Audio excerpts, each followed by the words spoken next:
సంవత్సరాల పసిపిల్లలాంటి రాష్ట్రం ఇవాళ ఆంధ్రప్రదేశ్. అటువంటి ఆంధ్రప్రదేశ్ రాష్ట్రానికి ఖచ్చితంగా ఇవాళ చంద్రబాబు నాయుడు గారు ఒక తల్లిలా ఇవాళ సాగుతున్నటువంటి పరిస్థితుల్లో ఇవాళ ప్రతిపక్షం సహకరించవలసిన అవసరం ఉంది. ప్రతి విషయాన్ని కూడా రాజకీయం చేసి ఇవ్వవలసినటువంటి పరిస్థితి ఇవాళ జగన్మోహన్ రెడ్డి గారు తీసుకురాకూడదు. ఎందుకంటే ఇవాళ మేము చూస్తూ ఉన్నాం, ఒక అమరావతిని రాజధాని నిర్మాణం చేయాలంటే దానిని తన ఎమ్మెల్యేలు చేతే మరి కోర్టులో కేసులు వేసేటువంటి పరిస్థితి.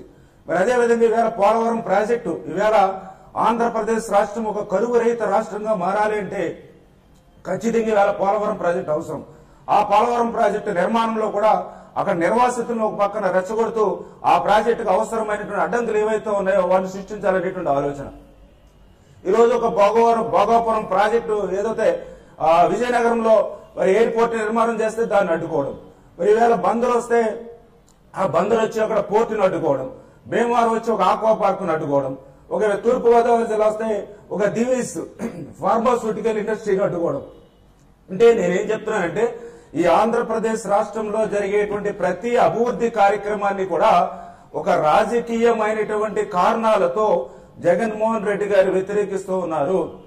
చేత దయ ఉంచి ఇవాళ ఈ రాష్ట్రంలో ఉన్నటువంటి పరిస్థితులను దృష్టిలో పెట్టుకుని ఈ రాష్ట్రం మరి భవిష్యత్తులో ఎదగవలసినటువంటి పరిస్థితులను దృష్టిలో పెట్టుకుని ప్రధానమైనటువంటి ప్రతిపక్షం ఇవాళ అధికార పక్షంతో కలిసి నడిస్తే ఖచ్చితంగా ప్రతిపక్షం ఏదైనా విలువైనటువంటి సూచనలు సలహాలు ఇస్తే ఖచ్చితంగా మేము తీసుకోవడానికి రాజకీయంగా మాత్రం ఒక అఖిల పక్షం కూడా 3 సంవత్సరాల నుంచి శ్రీనివాస్ గారు ఒకటి ప్రధానంగా అధికార పక్షం గత కొంతకాలంగా చేస్తుంది కానీ ఇప్పుడు ఏమవుతుందంటే అభివృద్ధిని అడ్డుకుంటుంది ప్రతిపక్షం అనేటువంటి ఒక కోణంలోనే జరుగుతా ఉంది ఇష్యూ అంతా కూడా. ఏంటంటే అది అదర్ దాన్ అసెంబ్లీ అండి. బయట ఏదైతే జరుగుతుందో కొన్ని విషయాలు ఒక పారదర్శకంగా ఉంటే కొన్ని విషయాలు ఇబ్బంది లేదు. అమరావతి రాష్ట్ర రాజధాని కావాలనుకున్నా అమరావతి గొప్పగా కావాలని అలాంటి కోరుకుంటాం. పారదర్శకత పెంచాల్సి ఉంటుంది దాంట్లో. అలాగే అదే విధంగా మిగతా ఇంపార్టెంట్ ఇష్యూలు అట్లీస్ట్ ఒక అఖిల పక్షం వేస్తే తిరస్కరించే అవకాశం ఉంటుంది. ఎందుకని కావాలి? అందువల్ల ఈ రాష్ట్రం దురదృష్టం అది. ఇప్పుడు వాళ్ళందరూ మారాలండి. కొత్త తరం వాళ్ళందరూ తప్పనిసరిగా సలహాలు ఇవ్వాలి, అఖిల పక్షాలు వెయ్యాలి. వాళ్ళ రెండోది ఇందాక మరీ చప్పట్లు అనేది శబ్దం 2 చేతులను కలిస్తేనే వస్తుంది. కేవలం ఒకవైపు నుంచేనే కాదు. వాళ్ళు జగన్మోహన్ రెడ్డి గారు వైఖరి శైలిలో మార్పు రావాలి, ముఖ్యమంత్రి గారి శైలిలో వైఖరిలో కూడా మార్పు రావాలి. కలుపుకుని వెళ్ళి రాష్ట్రం అభివృద్ధి విషయం వాళ్ళ personal agenda none of my our business అండి. కానీ రాష్ట్ర అభివృద్ధి ఇంకా 2 సంవత్సరాలు ఉంది. లాస్ట్ సంవత్సరం ఎలాగో ఎన్నికల కోసం ఎక్కడికొక ఎమోషన్స్ భావోద్వేగాలు పెంచుకుంటారు, కొంతమంది అసెంబ్లీలో పోటీలు పడి నటిస్తారు, తర్వాత సంగతి అండి.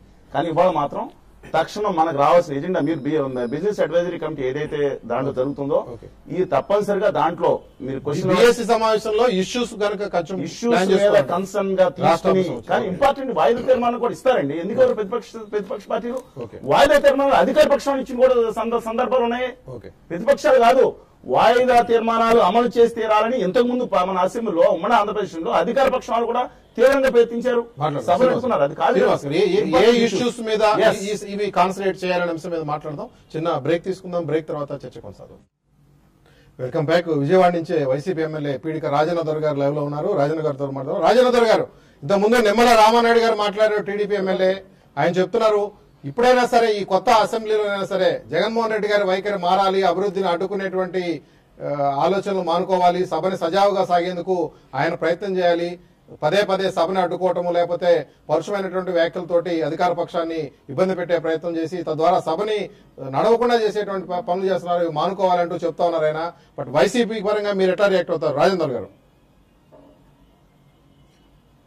రామానాయుడు గారు ఏమి చెప్పారు నేను వెళ్ళలేదు కానీ జగన్మోహన్ రెడ్డి గారు ఎక్కడ అడ్డుకుంటున్నారు అనేది అడుగుతున్నాను నేను. తెలుగుదేశం ఎమ్మెల్యేలు కానీ మంత్రులు కానీ ముఖ్యమంత్రి గారు కానీ అంటే ప్రజా సమస్యలు ప్రతిపక్ష నాయకుడు చెప్పకపోతే అసలు శాసనసభ ఎందుకు అంటాను నేను.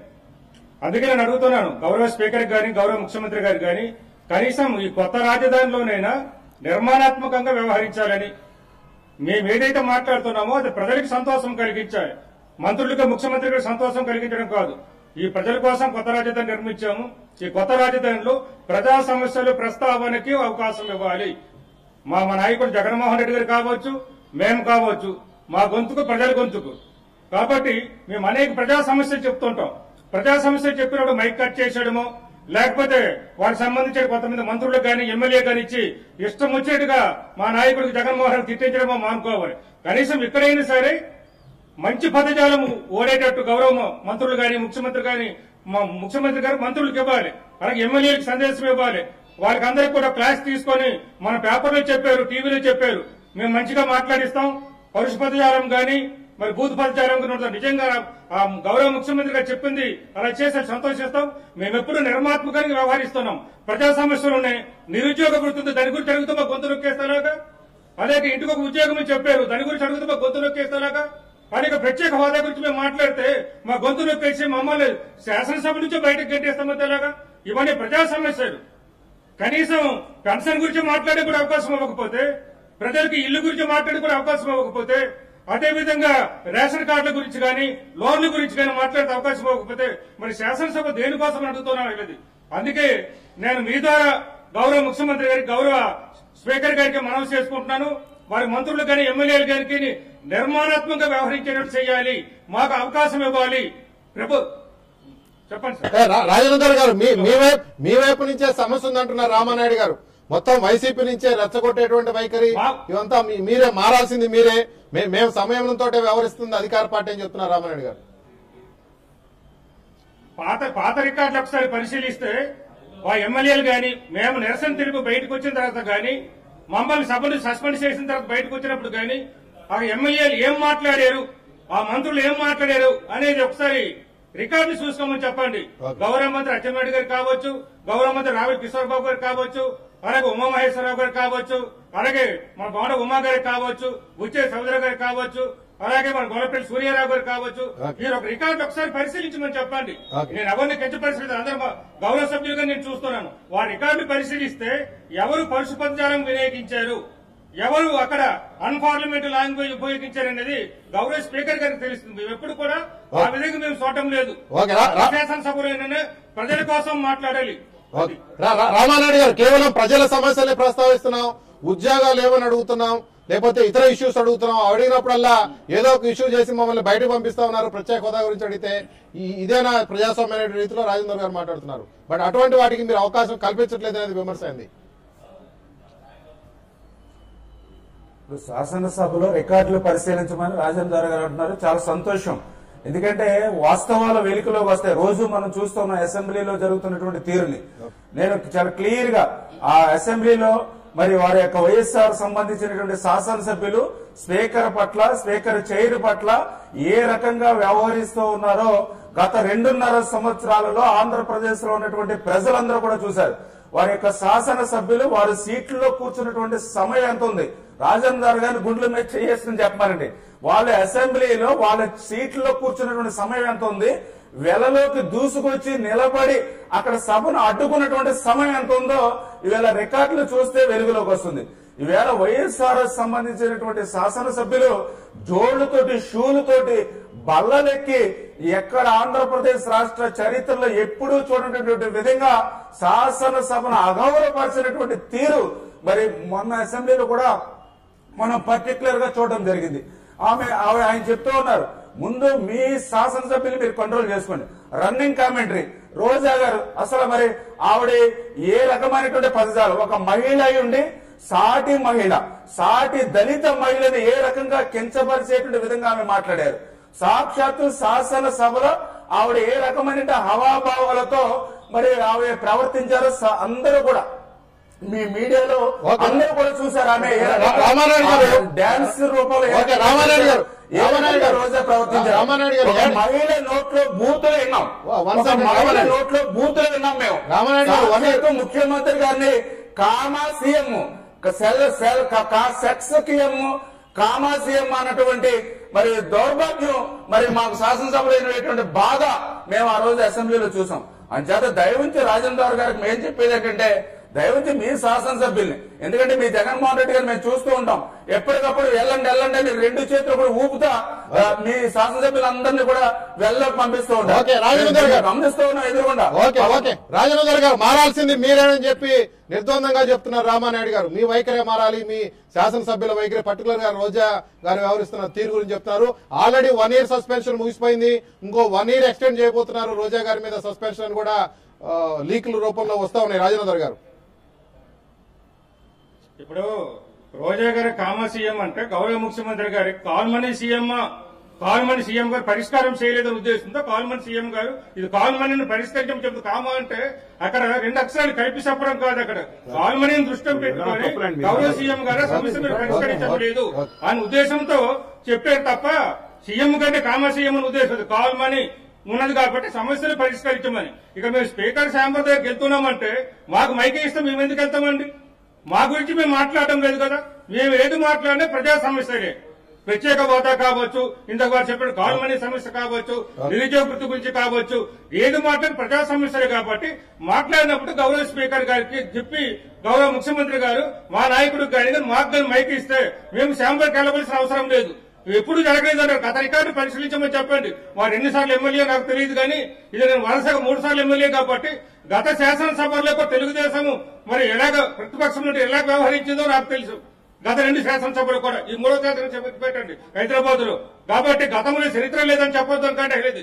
గతంలో స్పీకర్ గారికి ఏ విధంగా మా అన్నారో వాళ్ళందరికీ తెలిసి అయ్యేది. స్పీకర్ గారికి అక్కడ పాకిస్తాన్ నియంత్రితో పోలిసిన సందర్భాలు ఉన్నాయి. స్పీకర్ గారు ఏ విధంగా కించపరిచారు? మేము అదే కించపరి ప్రజా సమస్యల కోసమే స్పీకర్ గారి ఛాంబర్ దగ్గర మేము వెళ్తున్నాం తప్ప మా కోసం కాదు. గౌరవ స్పీకర్ గారికి మాకు అవకాశం ఇవ్వాలని మనం చేసుకుంటున్నాం. అది మొదట్లోనే నేను చెప్పాను, నిర్మాణతగా వ్యవహరించాలి. పక్కన తెలంగాణ శాసనసభను తీసుకోండి, అక్కడ ఎన్నో సమస్యల గురించి మాట్లాడితే ఎప్పుడు కూడా ఈ విధంగా పంపించడం లేదు. వచ్చిన తర్వాత కూడా అక్కడ ఉన్న ముఖ్యమంత్రి గారు కానీ వాళ్ళందరూ చెప్పి వారికి సజావుగా మాట్లాడడానికి అవకాశం ఇస్తున్నారు. అక్కడ కాంగ్రెస్ సభ్యులు కావచ్చు, తెలుగుదేశం సభ్యులు కావచ్చు, అలాగే అక్కడ ఉన్న ఎంఐఎం సభ్యులు కావచ్చు. ఓకే రాజేంద్ర గారు, ఒక్క సెకండ్ ఉండండి. రామారెడ్డి గారు అధికారం ప్లీజ్ ఒక్క నిమిషం. రామారెడ్డి గారు, నాగేష్ గారు, 2 పక్షాలు కూడా తప్పు కంప్లీట్ గా అధికార పక్షం ప్రతిపక్షం ఉంటుంది, ప్రతిపక్షం తప్పని అధికార పక్షం ఉంటుంది. బట్ ఇదే వైఖరి కొనసాగుతుందా? మరి ఇందాక శ్రీనివాస్ గారు మీరు అన్నట్టుగా ఇష్యూస్ ని హైలైట్ చేసే విధానానికి వెళ్తుందా, లేకపోతే ఇటువంటి పరిస్థితి కొనసాగుతుంది? వాళ్ళ ధోరణి చూస్తుంటే ఇదే వైఖరి కొనసాగదు, ఇంతకన్నా ఎక్కువ అవుతుంది. ఎందుకో ఇంకో 2 ఏళ్లలో మీకు ఎలక్షన్స్ వస్తాయి. ఇప్పుడు ఏమి గుణపాఠాలు నేర్చుకోవట్లేదండి మనం. ఇప్పుడు రోజా చేసింది తప్పు, ఒక ఏడాది సస్పెన్షన్ చేశారు, ఇంకో ఏడాది సస్పెండ్ ఉరి తీస్తారా? ఆమె చేసిన దానికి ఉన్న లేని రికార్డులో ఏదైతే రికార్డులో ఇప్పుడు అవన్నీ నాకు తెలిసిన మటు అసెంబ్లీ రికార్డులో లేవు. ఎందుకు మళ్ళీ టీవీలో చెప్పి మళ్ళీ దాన్ని ఇచ్చేస్తున్నారు? ఈ విషయంలో ఎవరు ఒక్క పీసరైనా తక్కువ తినలేదండి, ఒక్క పీసర్ తక్కువ తినలేదు వీళ్ళు కానీ వాళ్ళు కానీ. ఎందుకైతే నాకు తెలుసు పి జనార్దన్ రెడ్డి ఎప్పుడైతే ప్రతిపక్ష నాయకుడు ఉన్నాడు, పాపం ఆయన ప్రతిపక్ష నాయకుడు కూడా కాదు, ఎందుకైతే ఆయన మొత్తం గుర్తింపు లేని ప్రతిపక్ష నాయకుడు. ఆయన మీద వయసున్న దుర్భాష, నీకు అసలు మాట్లాడడం రాదు, నీ అసలు అంటే నేను చెప్పలేని రీతిలో ఆన్ ద రికార్డు ఉన్నా కూడా చెప్పలేదు. ఇప్పుడు ఇదే మళ్ళా జగన్మోహన్ రెడ్డి చెప్తుంటే మరి దానికి మీరు అభ్యంతరం తెలుపుతున్నారు. ఇప్పుడు నేనేమంటానంటే ఈ 2 ఏళ్లలో ఇంకా సిచ్యువేషన్ ఇంకా బ్యాడ్ అవుతుంది. దీనికి ఒక కొన్ని గైడ్ లైన్స్, ఒక రెడ్ లైన్స్ డ్రా చేయాలి. ఈ రెడ్ లైన్స్ ఏంటి? ఇంతకుముందు యతిరాజారావు గారు ఉన్న ఎథిక్స్ కమిటీ, కొత్తగా ఎథిక్స్ కమిటీ ఏంటి, ఎథిక్స్ కమిటీలు ఏమనుకున్నారంటే కొన్ని ఒకటి 2 చెప్తారు. ఫస్ట్ థింగ్ ఏంటంటే ఈ ప్లకార్డ్స్ అనే ఈ ధోరణి మానాలి. ఫస్ట్ థింగ్ ఏంటంటే ఒకటే ప్రతిపక్షం ఉంది, వాళ్ళు చెప్పేదానికి మీకు తెలియదు. మీరు అన్నారు కదా గతంలో మీరు ఇద్దరు కూడా కవర్ చేసాము, ఉరితాళ్ళు కూడా తీసుకొని వెళ్ళారు కదా లోపలికి అసెంబ్లీలోకి, లాంతర్లో తీసుకొని సమస్యల్ని హైలైట్ చేయడం అనే మాట ఏమో ప్రతిపక్షం చెప్తూ ఉంటుంది. నేను ఇందాక అన్నాను అధికార పక్షంలోకి వచ్చిన తర్వాత ఒక వైఖరి, ప్రతిపక్షంలో ఒక వైఖరి, అన్ని పార్టీలు కూడా చూస్తూ వస్తున్నాం మనం. బట్ ఇష్యూస్ హైలైట్ కావాలి. ముందు ఒక ప్రతిపాదన ఉండేది, ఎంత మటుకు అది ఈ లైన్ గీస్తే మీకు ఆటోమేటిక్. బట్ ఇప్పుడు చూడాలి, స్పీకర్ పొడియం చాలా హైట్ లో పెట్టారు. ఇప్పుడు బడ్జెట్ సమావేశాల్లో ప్రాధాన్యత బడ్జెట్ ప్రతిపాదనలో బడ్జెట్ కి ఉంటుంది. బట్ బడ్జెట్ తో పాటుగా ఏ ఇష్యూస్ మీద సభ కొంచెం తీర్మానాలు చేయటం కానీ లేకపోతే ఒక ఇష్యూ మీద కొంచెం రైజ్ కావాల్సిన అవసరం అనుకుంటారు. రాష్ట్ర అసెంబ్లీలో కేవలం 2 పక్షాలు ఉన్నాయి. అధికార పక్షంతో పాటు భారతీయ జనతా పార్టీ అధికారులు ఉంటే కేవలం ఉన్న ప్రతిపక్షం వైఎస్ఆర్ కాంగ్రెస్ పార్టీ. ప్రజల సమస్యలను వినిపించడానికి తప్పనిసరిగా ప్రతిపక్షానికి ఎక్కువ అవకాశం ఇవ్వాల్సిన బాధ్యతాయుతంగా మెరగాల్సిన బాధ్యత అధికార పక్షాన్ని. ఇక్కడ ప్రతిపక్షం తర్వాత సరే ట్రేడింగ్ ఎలిగేషన్ తప్పు చేస్తే ప్రజలు చూస్తున్నారు. అందువల్ల అధికార పక్షం మరింత సంయమనం తరలించాలి. ఎందుకంటే వాళ్ళు మోషన్స్ పెడతాం. ఎందుకంటే కేంద్ర పార్లమెంట్ లో నేమింగ్ ఏ పర్సన్, ఒక పర్సన్ నేమ్ పెడితే అవమానకరంగా భావించేవారు. ఇక్కడ ఆనందంగా భావిస్తున్నారు. నా పేరు పెట్టారు, భలే నాకు వాళ్ళ టీవీలో వచ్చింది. అది కాదండి ప్రసక్తి, బాధగా పడాలి. అందువల్ల ఆ పరిస్థితి రాకుండా చూసుకోవాలి. వాళ్ళ ఆంధ్రప్రదేశ్ రెండో విషయం ఏంటంటే ఇప్పుడు వారిద్దరూ గౌరవ శాసనసభ్యులిద్దరూ వాళ్ళు మాట్లాడిన విధానం కంప్లీట్ గా కాదు. మా వైఖరిలో కూడా చిన్న పొరపాటు ఉంటే సవరించుకుంటాం అనేది ఒక ఉదాత్తమైన ఆశయం కనుక ఇక్కడే చూపిస్తే ఇదే అక్కడ ప్రతిఫలిస్తుందండి.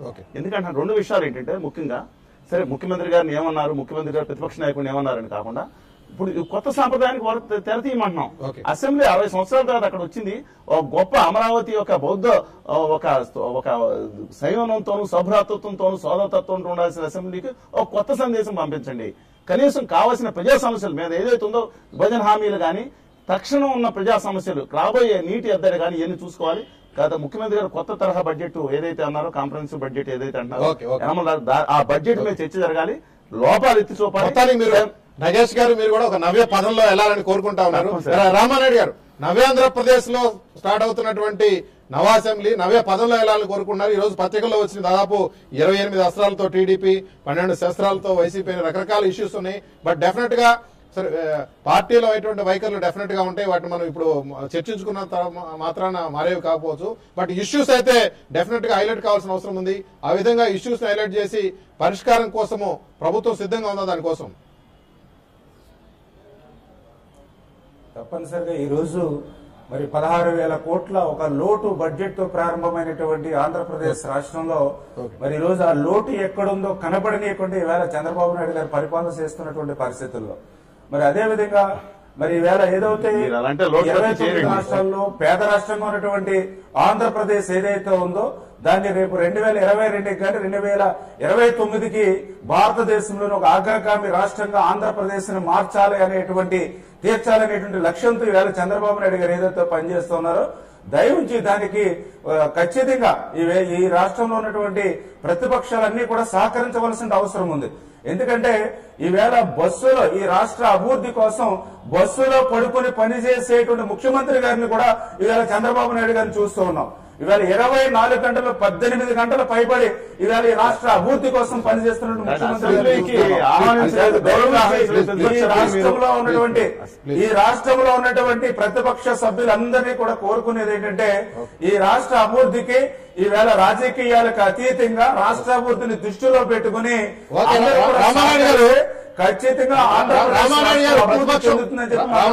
ప్రతిపక్షం మారాలి, జగన్మోహన్ రెడ్డి తీరు మారాలి అంటున్నారు. డెఫినెట్ గా దానికి రియాక్ట్ అవుతారు. బట్ అధికార పక్షం కూడా సమస్యలు ప్రస్తావించినప్పుడు కొంచెం సంయమనంతో ఉండాలి.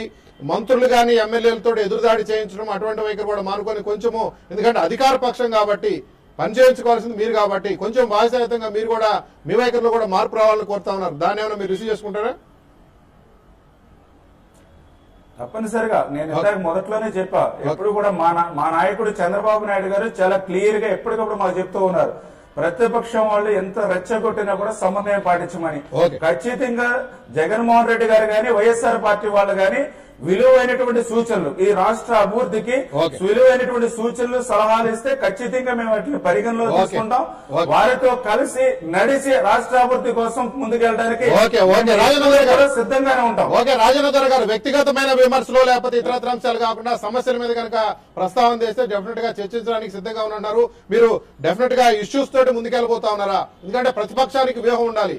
అధికార పక్షం కనుక ఒకవేళ కౌంటర్ చేసిందంటే ప్రతిపక్షంగా మీరు అంశాలను లేవనెత్తితేనే మీకు ఉపయోగపడుతుంది. బట్ ఆ అవకాశాన్ని కోల్పోకుండా ఉండాలంటే మీరు కూడా సంయమనంగా ఉండి ఇష్యూస్ మాత్రమే హైలైట్ అయ్యేలాగా, వ్యక్తిగత అంశాలను పక్కన పెట్టేలాగా ఒక వివరణ ఉండాలి. అటువంటి వ్యూహంతో వెళ్తున్నారా రాజేంద్ర గారు? తప్పకుండా అండి. మేము ఎప్పుడు కూడా పాత రికార్డు ఎప్పుడు కూడా వ్యక్తిగత అంశాలు మీకు వైఎస్ఆర్ పార్టీ నుంచి ఎప్పుడు లేదండి, ప్రతిపక్షం నుంచి లేవు. వ్యక్తిగత అంశాలు ఏదంటే ఒక సమస్యను లేవనెత్తినప్పుడు అక్కడ నుంచి సమస్యకు సమాధానం చెప్పకుండా వ్యక్తిగత అంశాలతో అధికార పక్షం నుంచే వస్తుంది. కాబట్టి ఇందుకు నేను చెప్పినట్టు ఒకసారి రికార్డు చూడండి. ఈసారి కూడా మేము నిర్మాణాత్మకంగా వ్యవహరించాలని మేము మనవి చేసుకుంటున్నాం. తప్పకుండా మా నాయకుడు కానీ మేము కానీ తప్పకుండా మేము సహకరిస్తాము. ప్రతిపక్షం నిర్మాణాత్మకంగా వ్యవహరిస్తూ రాష్ట్ర అభివృద్ధి మేము కాంక్షిస్తున్నాం. ఈ రాష్ట్రంలో అన్ని విధాలుగా అభివృద్ధి చెందాలని, ప్రజలు సుఖంగా సంతోషంగా ఉండాలని మా నాయకుడు కోరుకుంటున్నారు తప్ప వ్యక్తిగత అంశాలు మేము ఎప్పుడు కూడా శాసనసభలో మేము ప్రస్తావించడం లేదు. వారు కూడా ప్రస్తావించకుండా కనీసం తెలంగాణ శాసనసభలో లాగైనా వారికి మేము ఏదో జరుగుతుందని సమాధానం చెప్పాలి. చెప్పిన తర్వాత ఏదైనా బయట మాట్లాడుకుంటారని మనం చేసుకుంటాం.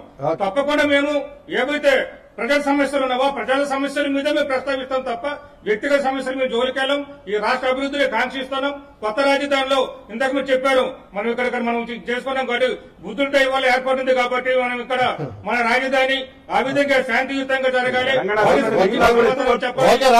ప్రజలకు ఉపయోగపడాలని మనం చేసుకుంటాం. ఓకే రాజు, మీరు అన్నట్టుగా శ్రీనివాస్ గారు ఇందాక అన్నారు బుద్ధుడు నడయాడినటువంటి నేల అని చెప్పి నాగార్జునుడు బోధించినటువంటి ఇది ఉంది అక్కడ. డెఫినెట్ గా అక్కడ జరిగేటువంటి అసెంబ్లీలో గతంలో ఉన్నటువంటి తప్పులు కానివ్వండి, అది ఎవరి వైపు నుంచి కానీ అటువంటి జరగకుండా డెఫినెట్ గా ప్రజా సమస్యలు హైలైట్ అవుతూ ఆ ప్రజా సమస్యల పరిష్కారం కోసము ఏపీ కొత్త అసెంబ్లీ నవే పదంలో ఇందాక అనుకున్నాం అవే పదంలో వెళ్ళాలని, ఆ పదంలో వెళ్ళాలని కోరుకుందాం. టీడీపీ వైసీపీ రెండు అధికార పార్టీలు, ప్రతిపక్ష పార్టీలు మీ రెండు మీద చాలా పెద్ద బాధ్యత ఉంది. అట్లానే భారతీయ జనతా పార్టీ ఇతర పార్టీలు కూడా ఆ మేరకు సహకరించాల్సిన అవసరం ఉంది. డెఫినెట్ గా సీనియర్ నగేష్ గారు కానీ శ్రీనివాస్ గారు చెప్తున్నది గతంలో ఉన్నటువంటి సంప్రదాయాలను కొనసాగిస్తూనే, బట్ చెడు సంప్రదాయాలు ఏవైతే వస్తున్నాయో వాటిని మాత్రం రిజెక్ట్ చేసి వాటిని పునరావృతం కాకుండా చేసేటువంటి బాధ్యతని డెఫినెట్ గా రాజకీయ నాయకులుగా ఎమ్మెల్యేలుగా మీరు తీసుకోవాల్సిన అవసరం ఉంది. Thank you very much Nimmala Ramanaidu గారు, రాజేంద్ర గారు చర్చలో పాల్గొన్నందుకు. శ్రీనివాస్ గారు, నగేష్ గారు థ్యాంక్ యూ వెరీ మచ్. ఇది రోజు న్యూస్ స్కాన్. రేపటి న్యూస్ స్కాన్ లో మళ్ళీ కలుద్దాం.